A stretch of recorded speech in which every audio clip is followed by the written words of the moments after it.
The showman of Indian cinema अशी ज्यांची ख्याती आजवर राहिलेली आहे ते स्वर्गीय राज कपूर यांची जन्मशताब्दी आता सुरू होती आहे.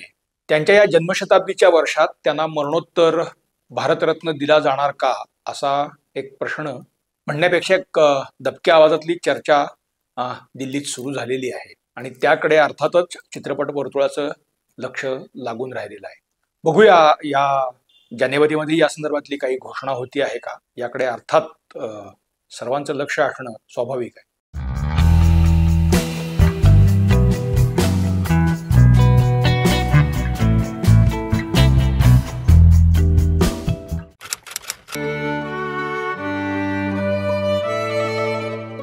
नमस्कार, गोजोस्कोप मध्ये आपल्या सर्वांचं पुन्हा एकदा मनापासून स्वागत आहे.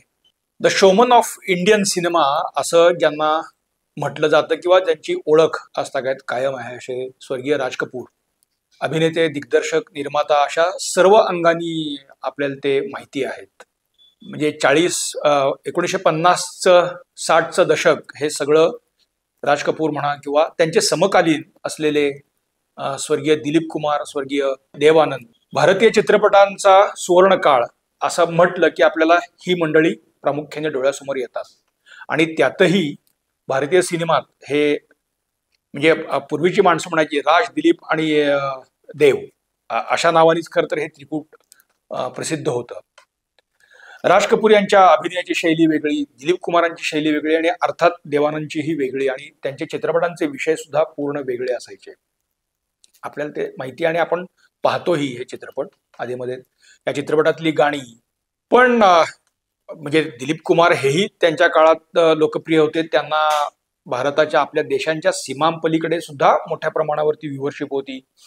तशीच देवानंद यांना सुद्धा होती, नाही असं नाही. तरीही राज कपूर यांचं एक वेगळेपण असं की थोडं समाजवादी विचारांनी भारलेले काही सगळे कलाकार मंडळी ती त्यांच्या चित्रपटाच्या निमित्ताने आपल्याला एकत्र आलेली दिसतील. म्हणजे लेखक असतील किंवा कवी असतील, म्हणजे त्यांचे गीतकार असतील, संगीतकार, म्हणजे कुठल्याही इझम मध्ये ते अडकले अशातला काही भाग नाहीये.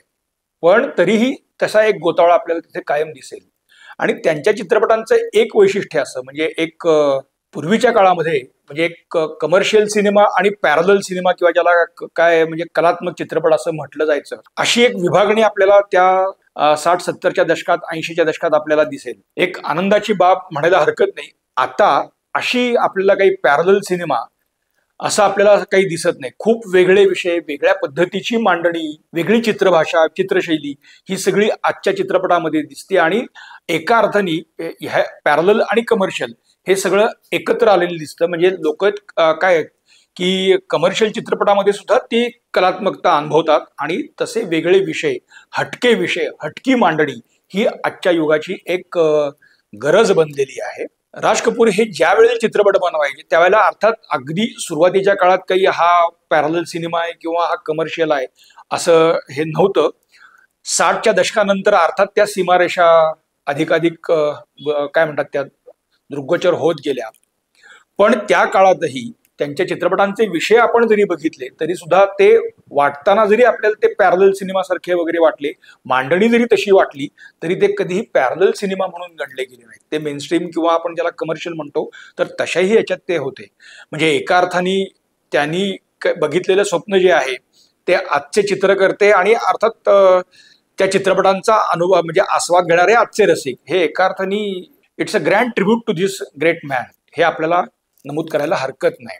असो, त्यांची जन्मशताब्दी आता सुरू होती आहे आणि अचानक एके दिवशी आपण बघितलं की पंतप्रधानांनी या राज कपूर यांच्या कुटुंबियांना दिल्लीत बोलावलं आणि त्या कुटुंबियांशी त्यांनी अगदी छान गप्पा मारल्या. त्याचं सोशल मीडिया आणि इतरत्र आता एकदम हे येतं आहे सगळं शूटिंग आणि त्यात पंतप्रधान त्यांच्याशी कसे बोलतायत ते म्हणजे हे कुटुंबीय पंतप्रधानांशी कशा पद्धतीनं बोलतायत त्याचे फोटो आणि हे सगळं आपण अनुभवतो आहे. आता ग्रेट मॅन भारतीय चित्रपटांना जगभर एक चांगली ओळख निर्माण करून देणारा दिग्दर्शक, अभिनेता, कलाकार म्हणून आपण राज कपूर यांना आजवर मानतो आहोत.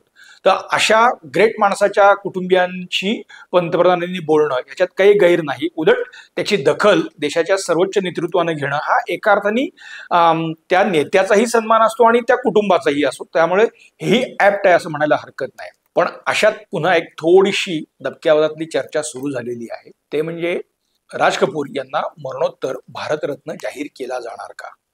अर्थात हा काही म्हणजे त्यांना भारतरत्न देणं तर याला कोणाचा विरोधही असणार नाही आणि कोणी त्याच्या म्हणजे असं काय म्हणतो की द्याच म्हणून कोणी आंदोलनही करणार नाही आणि त्यांना का दिला म्हणूनही कोणी आंदोलन करणार नाही. मग समजा असं असेल तर पंतप्रधान यातून काय संदेश देऊ पाहतायत असा एक पुन्हा थोडा नाही म्हणलं तरी एक चर्चेचा किंवा विरोधाचा सूर हा कुठेतरी उमटतोच आहे. अर्थात जे अजून या संदर्भातली घोषणा काही झालेली नाहीये पण याची चर्चा मात्र आता मुंबईतलं अगदी काही फिल्म वर्तुळ आहे म्हणा किंवा दिल्लीत विशेषतः याची अतिशय दबक्या आवाजात पण चर्चा होती आहे. जनरली आपण बघतो जानेवारीमध्ये म्हणजे 25 तारखेला या संदर्भातली जानेवारी 25ला पद्म पुरस्कार आणि भारतरत्नची घोषणा होत असते. त्यामुळे येत्या 25 जानेवारीला किंवा त्या सुमारास ही घोषणा होईल असंही मानलं जात आहे. राज कपूर यांना जर असा भारतरत्न हा म्हणजे किताब दिला गेला तर अर्थात तो चित्रपट सृष्टीचाही एका अर्थाने सन्मान असणारच आहे. त्यामुळे असा जाहीर झाला तर अर्थात कोणाचा विरोध असणार नाही. मात्र दिल्लीतली चर्चा फक्त अशी आहे की यातून पंतप्रधान काय साध्य करू इच्छित आहेत.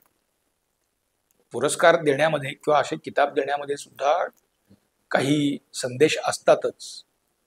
अजून गोष्टी अनफोल्ड झालेल्या नाहीत. ते होईपर्यंत येत्या महिन्यातही त्यातल्या काही गोष्टी समोर येऊ शकतील आणि त्यातून मग अर्थात त्यातली काही गणित असतीलच तर ती समोर येतील. तुर्तास तरी राज कपूर यांना आपण श्रद्धांजली वाहूच. त्यांची जन्मशताब्दी ही अधिक चांगल्या पद्धतीनं म्हणजे तो ग्रेट शोमन होता हे लक्षात घेतलं तर त्या शोमनला साजेशा पद्धतीनंच ती खरं तर साजरी व्हायला पाहिजे. सरकार काय करेल ते करेल पण हे आपण अशा लोकांचं ऋण हे या पद्धतीनं मान्य करायला हरकत नाही. बघूया 25 जानेवारीला या संदर्भातली घोषणा होती का. तोपर्यंत या चर्चा रंगतील आणि त्या आपण अर्थात ऐकू. धन्यवाद.